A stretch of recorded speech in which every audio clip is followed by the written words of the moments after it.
भक्तों, जरा शांत होकर सुनिए। आज मैं आपको ऐसा रहस्य बताने जा रहा हूं जिसे सुनकर आपके रोंगटे खड़े हो जाएंगे। हम सब जन्म और मौत के बारे में जानते हैं, पर क्या कभी आपने सोचा है कि जब इंसान मर जाता है, शरीर का अंत हो जाता है, शरीर मिट्टी में मिल जाता है, तो फिर आत्मा कहां जाती है? क्या उसे भी भूख लगती है? क्या आत्मा भी भोजन करती है? और अगर करती है तो कहां से, कैसे और कौन खिलाता है उसे? ये सब बातें हम रोजमर्रा की जिंदगी में नहीं सोचते, लेकिन एक दिन हर इंसान को सच जानना ही पड़ता है, क्योंकि मृत्यु कोई अंत नहीं बल्कि आत्मा की नई यात्रा का आरंभ है। भक्तों, गरुड़ पुराण में वो गहरा ज्ञान लिखा है जिसे जानकर इंसान का मन हिल जाता है। ये कोई कल्पना, कोई कहानी, कोई अंधविश्वास नहीं, बल्कि हजारों साल पुरानी दिव्य सच्चाई है।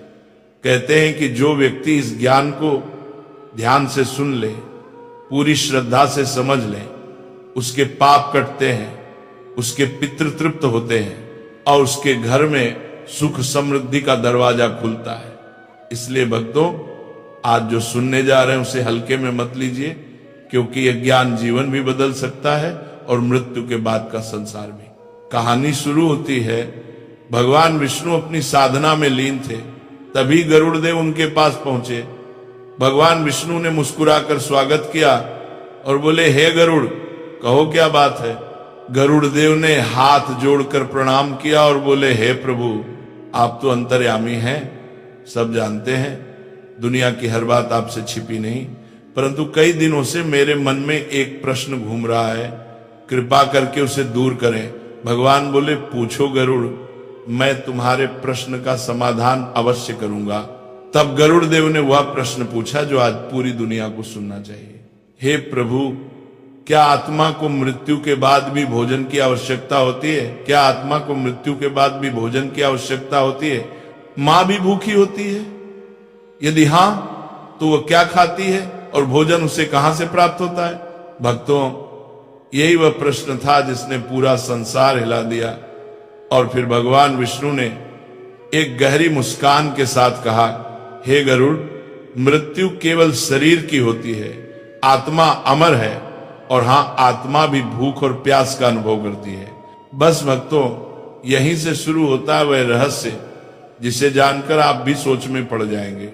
भगवान बोले, हे गरुड़, इस रहस्य को समझने के लिए मैं तुम्हें एक कथा सुनाता हूं, और कहते हैं इस कथा को जो मन ध्यान और श्रद्धा से सुन ले, उसके पितरों को तृप्ति मिलती है और उसके जीवन के दुख मिटने लगते हैं। तो भक्तों, कथा शुरू होती है।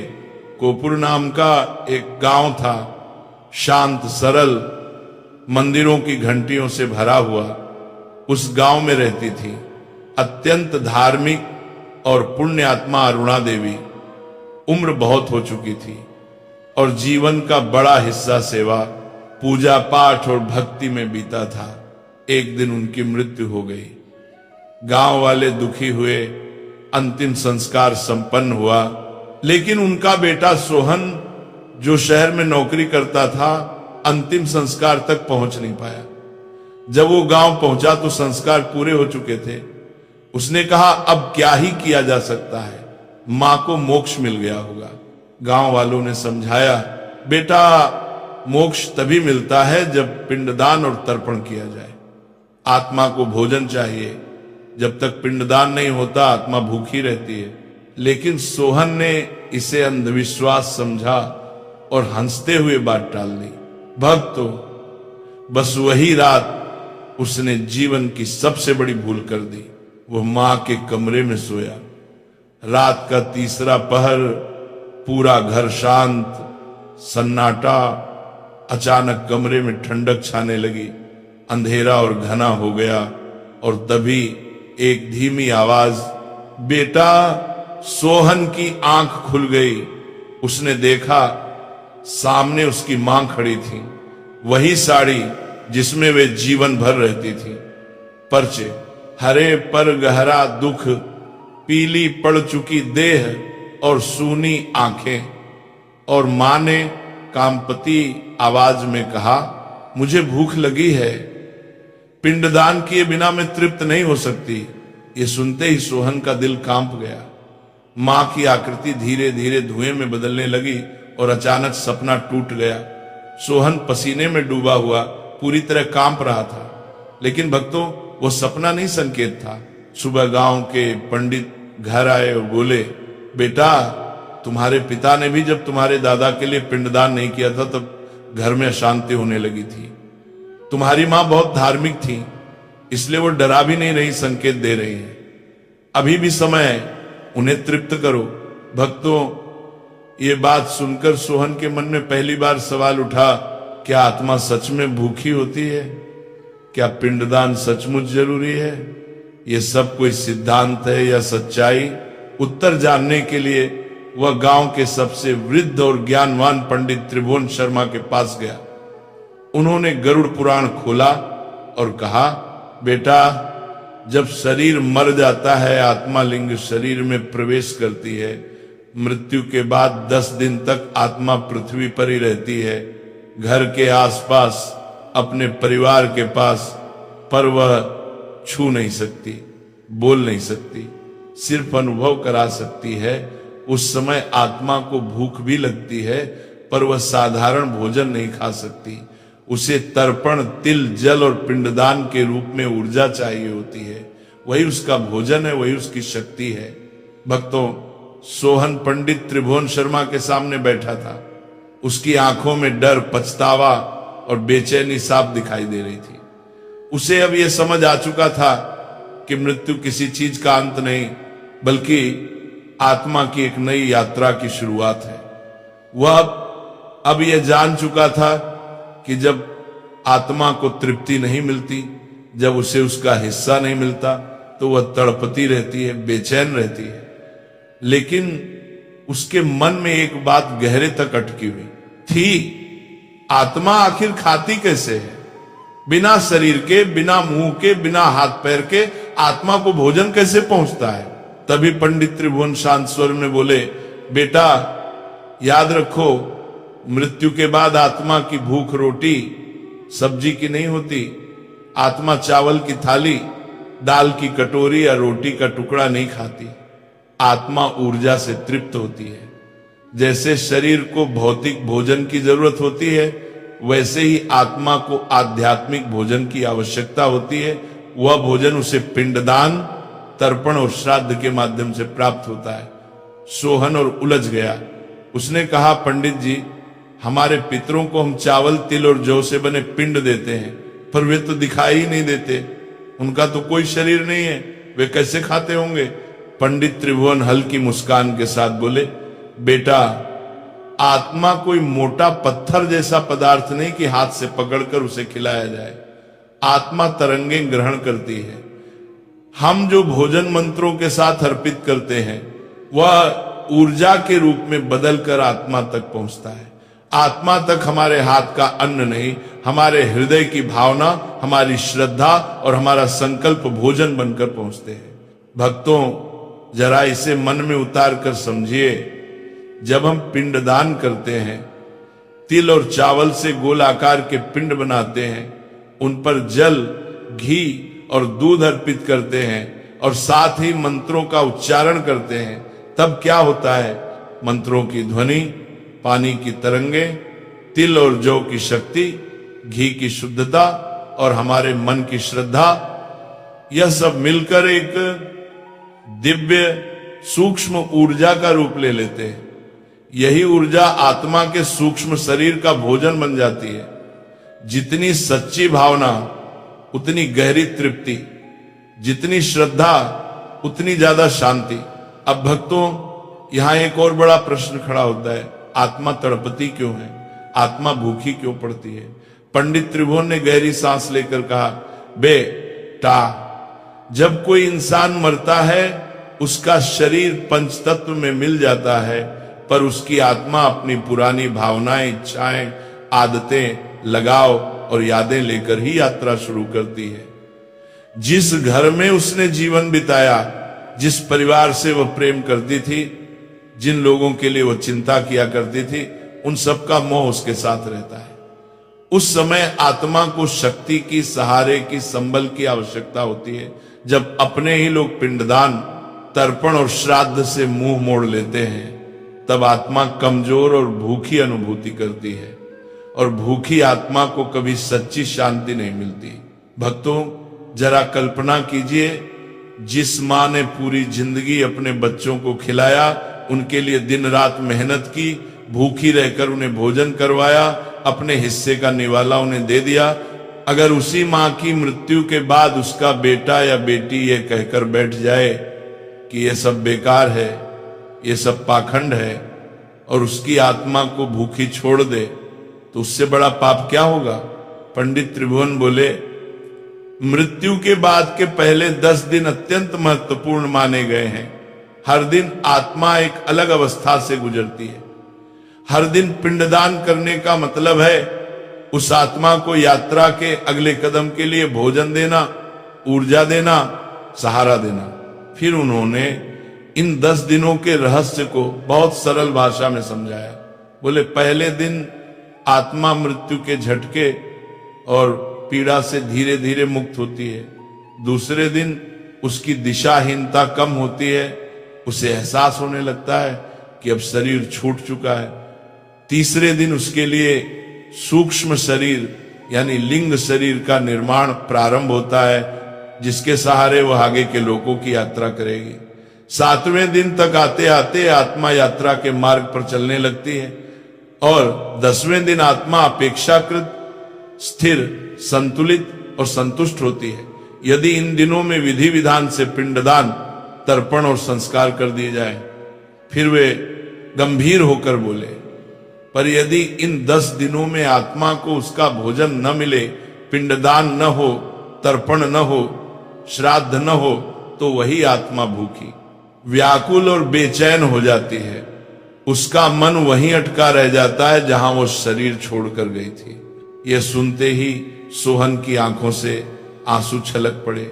उसके दिल में बस एक ही बात घूम रही थी, कहीं उसकी मां भूखी न रह जाए, कहीं उसकी लापरवाही के कारण उनकी आत्मा कष्ट में न चली जाए। भक्तों, यहीं पर पंडित त्रिभुवन ने एक और गंभीर रहस्य खोला। उन्होंने कहा, बेटा, जब आत्मा तृप्त नहीं होती, जब वह भूखी प्यासी रहती है, जब उसे अपने परिवार से अपेक्षित स्मरण और तर्पण नहीं मिलता, तब वह मजबूर होकर अपने ही परिवार को संकेत देने लगती है।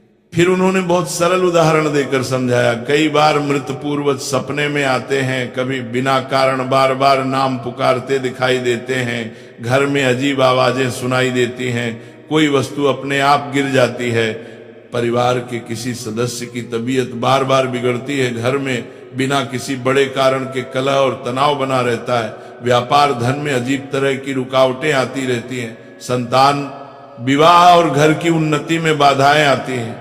ये सब केवल बदकिस्मती नहीं होते, कई बार ये आत्मा की पुकार होते हैं। ये डराने के लिए नहीं, जगाने के लिए होते हैं। आत्मा जैसे कहती है, मुझे मत भूलो, मुझे याद करो, मुझे तृप्त करो, मुझे शांति दो। भक्तों, ये बात हर बेटे, हर बेटी, हर भाई, हर बहन और हर इंसान को याद रखनी चाहिए कि जब तक माता पिता, दादा दादी, पितृजन इस दुनिया में हैं, तब तक उनकी सेवा शरीर की जरूरतों के अनुसार करनी चाहिए, और जब वे इस दुनिया से चले जाएं, तो उनका कर्ज सिर्फ तस्वीर पर माला चढ़ाने से नहीं उतरता, बल्कि उन्हें स्मरण करके श्रद्धा से तर्पण, पिंडदान और श्राद्ध करके ही उनका क्षण चुकाया जाता है। शरीर के रहते सेवा, शरीर के जाने के बाद श्रद्धा, यही सच्चा धर्म है, यही सच्चा पुत्र धर्म, सच्चा संतति धर्म है। सोहन ने कांपते हुए पूछा, पंडित जी, अगर पिंडदान समय पर न किया जाए, अगर तर्पण और श्राद्ध न किया जाए तो क्या होता है? पंडित की आवाज भारी हो गई। उन्होंने कहा, तब आत्मा प्रेत योनि को प्राप्त कर सकती है। प्रेत कौन होता है? प्रेत वह होता है जो गया भी नहीं और रुका भी नहीं। वो न पूरी तरह लोक से विदा हो पाता है, न ही नए लोक में प्रवेश कर पाता है, वह बीच में ही फंसा रहता है, भूखा, तड़पता हुआ, बेचैन। उसका मन मोह, भूख, क्रोध, पीड़ा और अधूरी इच्छाओं में उलझा रह जाता है। भक्तों, ये सुनकर सोहन की हालत और खराब हो गई। उसे अपनी मां की वह पीली उदास आकृति याद आ गई, जो सपने में प्रकट होकर कह रही थी, मुझे भूख लगी है। उसे लगा जैसे उसकी भूल, उसकी लापरवाही, उसकी अज्ञानता के कारण उसकी मां कष्ट में होंगी। उसका गला भर आया, शरीर कांपने लगा और उसने दृढ़ स्वर में कहा, पंडित जी, मैं अपनी मां को कभी भूखा नहीं रहने दूंगा। चाहे जो करना पड़े, मैं विधि पूर्वक पिंडदान करूंगा। मैं अपना कर्तव्य पूरा करूंगा। भक्तों, जब इंसान के भीतर यह संकल्प जाग जाता है कि मैं अपने पितरों को भूखा नहीं रखूंगा, मैं उन्हें तृप्त करूंगा, उन्हें सम्मान दूंगा, तो वहीं से पिंडदान का महान रहस्य शुरू होता है। आत्मा और जीवित परिवार के बीच जो अदृश्य रिश्ता है, वह इन कर्मों से जुड़कर और भी गहरा और भी पवित्र हो जाता है। यहीं से आगे की कथा में पिंडदान की विधि, उसमें लगने वाली वस्तुओं की महत्ता और श्राद्ध व पितृ पक्ष के गहरे रहस्य खुलते हैं। भक्तों, जहां सोहन ने मन ही मन ये ठान लिया था कि वह अपनी मां को कभी भूखा नहीं रहने देगा और विधि विधान से पिंडदान करेगा, अगले ही दिन गांव में संदेश भेजा गया, ब्राह्मणों को न्योता दिया, आ गया, घर के आंगन को लीपा पोता गया। जैसे किसी बड़े शुभ कार्य की तैयारी होती है, वैसी पवित्रता पूरे घर में छा गई। सुबह सुबह स्नान करके सोहन ने साफ धोती पहनी, मां की तस्वीर के सामने दीपक जलाया, हाथ जोड़कर बोला, मां, आज मैं तुम्हारे लिए पहला सच्चा भोजन तैयार कर रहा हूं, जिसे मेरे हाथ नहीं, मेरी भावना तुम्हें अर्पित करेगी। आंगन में कुश का आसन बिछाया गया, एक स्थान पर गंगा जल, तिल, जौ, चावल, घी और दूध रखा गया। पंडित त्रिभुवन ने शांति मंत्रों से शुरुआत की और बोले, बेटा, ध्यान से देखो, आज जो कुछ तुम कर रहे हो, ये सिर्फ तुम्हारी मां के लिए नहीं, तुम्हारे पूरे वंश के लिए ऊर्जा बनकर जाएगा। ये पिंडदान केवल एक क्रिया नहीं, ये तुम्हारे और तुम्हारे पितरों के बीच अदृश्य सेतु है। उन्होंने सोहन के हाथों से तिल और चावल मिलवाए, थोड़ा सा घी और दूध मिलाकर गोल गोल पिंड बनवाया। जब वह मिट्टी की तरह गीला अन्न सोहन के हाथों में था, तो उसे ऐसा लगा जैसे वह बचपन में वापस चला गया हो, जब उसकी मां उसे अपने हाथों से लड्डू बनाकर खिलाती थी। अब वही बेटा अपनी मां की आत्मा के लिए भोजन का लड्डू बना रहा था। पंडित जी बोले, देख बेटा, पिंड का गोलाकार स्वरूप ये दर्शाता है कि आत्मा की यात्रा अनंत है, उसका कोई अंत नहीं।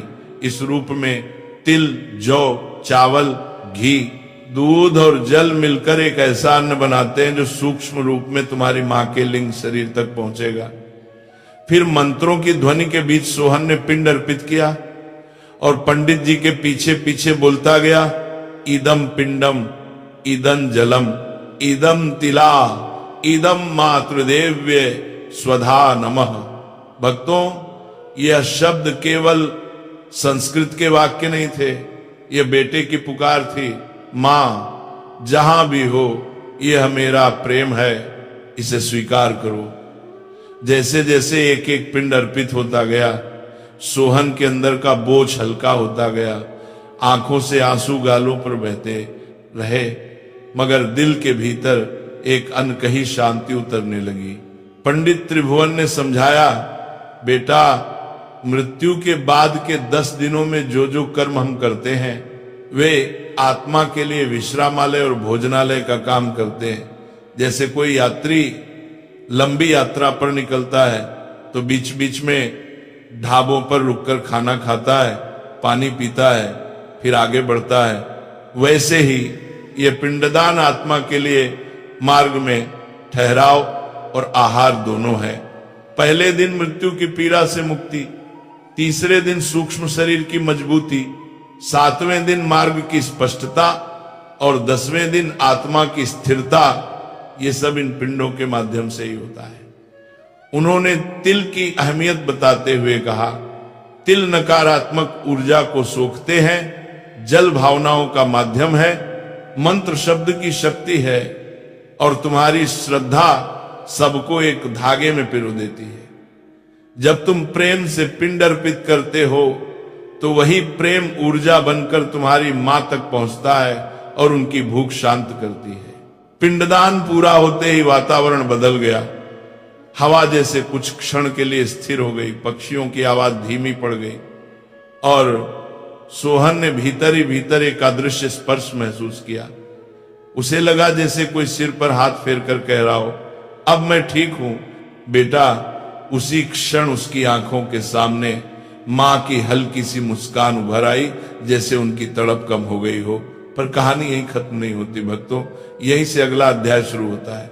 शाम के समय जब सब लोग चले गए, घर में शांति छा गई, तो सोहन ने धीरे से पूछा, पंडित जी क्या अब मां को पूर्ण शांति मिल गई? पंडित त्रिभुवन का चेहरा गंभीर हो गया। बोले, बेटा पिंडदान बहुत बड़ा और पहला कदम है, पर यह यात्रा का अंत नहीं, आरंभ है। यदि आगे तर्पण और श्राद्ध न किए जाएं, यदि वर्ष भर में पितरों का स्मरण न हो, तो आत्मा फिर से पुराने दुख, भूख और मोह की ओर खींच सकती है। पिंडदान आत्मा के लिए पहला भोजन है, तर्पण और श्राद्ध आगे की पूरी यात्रा की राशन व्यवस्था है। सोहन ने घबराकर पूछा, तो क्या सिर्फ पिंडदान से ही काम नहीं चलता? क्या मां फिर से अधूरी रह सकती हैं? पंडित जी बोले, देख बेटा, मान लो किसी भूखे को तुमने एक बार भरपेट भोजन करा दिया, पर फिर कई दिनों तक उसका हाल ही न पूछा, तो क्या वह हमेशा तृप्त रहेगा? प्यासे को एक बार पानी मिल जाए ये अच्छा है, पर उसे रोज पानी चाहिए। ठीक वैसे ही पिंडदान आत्मा की तत्काल भूख मिटाता है, पर वार्षिक श्राद्ध और तर्पण उसकी दीर्घकालीन तृप्ति का माध्यम है। अगर यह क्रम टूट जाए तो आत्मा फिर से बेचैन हो सकती है। फिर उन्होंने गरुड़ पुराण का गूढ़ रहस्य खोलते हुए कहा, जब आत्मा को समय पर पिंडदान, तर्पण और श्राद्ध नहीं मिलता, जब परिवार उसे भुला देता है, तब आत्मा स्थूल जगत से छूट नहीं पाती। उसकी स्मृतियां, उसका मोह, उसका क्रोध, उसकी भूख, ये सब मिलकर उसे बांध लेते हैं। वह किसी न किसी रूप में वापस अपने ही घर के आसपास मंडराती रहती है, कभी स्वप्न में, कभी अनजानी घबराहट में, कभी घर के वातावरण की भारीपन में, कभी अचानक होने वाले झगड़ों में यह सब प्रकट होने लगता है। इसे शास्त्रों ने पितृदोष कहा है। सोहन ने कांपते हुए पूछा, क्या मेरी मां भी प्रेत बन सकती थी? पंडित त्रिभुवन ने उसे ढाढ़स बंधाते हुए कहा, बेटा तुमने जो संकल्प लिया, जो श्रद्धा से पिंडदान किया, वह तुम्हारी मां के लिए बहुत बड़ा सहारा है। पर याद रखो, पिंडदान के बाद भी वार्षिक श्राद्ध, पितृपक्ष में तर्पण और समय समय पर पितरों की स्मृति में दान पुण्य करना जरूरी है। इससे आत्मा को दो बातें मिलती हैं, एक तृप्ति, दूसरा सम्मान। जब हम श्राद्ध में ब्राह्मणों को भोजन कराते हैं, गौ, जीव जंतुओं, गरीबों को अन्न देते हैं, तो वह भोजन प्रतीकात्मक रूप से हमारे पितरों तक ऊर्जा बनकर पहुंचता है। ब्राह्मण की थाली में रखाने वाला केवल इंसान नहीं, पितृ भी ग्रहण करते हैं। अतिथि की थाली में परोसा गया अन्न केवल पेट नहीं भरता, किसी अदृश्य आत्मा की भूख भी शांत करता है। अब त्रिलोचन महात्मा की भूमिका शुरू होती है। सोहन अपनी गहरी जिज्ञासा लेकर पुण्य नगरी पहुंचता है, जहां एक महान तपस्वी और गरुड़ पुराण के रसिक ज्ञानी विराजमान थे, जिनका नाम त्रिलोचन रस्य था। सोहन उनके चरणों में गिर पड़ा और बोला, गुरुदेव, मैं जानना चाहता हूं कि क्या आत्मा वास्तव में भोजन करती है? यदि हां तो कैसे? मेरा मन इस प्रश्न में उलझा हुआ है। त्रिलोचन ऋषि ने करुणा से भरी दृष्टि से उसे देखा और बोले, वत्स, गरुड़ पुराण में स्वयं भगवान विष्णु ने गरुड़ से कहा है, देहम विहीनोपि जीवो न त्यजति भोजनाभिलाषाम, अर्थात शरीर छूट जाने पर भी जीवात्मा भोजन की इच्छा नहीं त्यागती।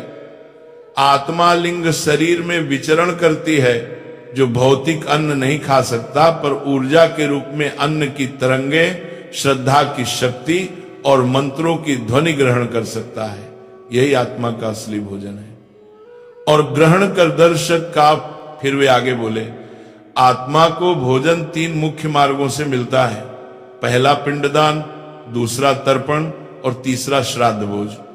पिंडदान में चावल, तिल, जौ, घी, दूध, कुश और जल से बना गोलाकार पिंड बनाकर मंत्रों के साथ पितरों को अर्पित किया जाता है। ये आत्मा के लिंग शरीर के लिए ऊर्जा, भोजन और मार्ग का साधन बनता है।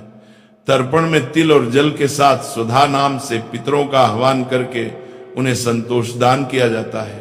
यह आत्मा की प्यास बुझाता है, उसकी तृष्णा शांत करता है। और श्राद्ध भोज में हम ब्राह्मणों को, संतों को और जरूरतमंदों को आदर पूर्वक भोजन कराते हैं।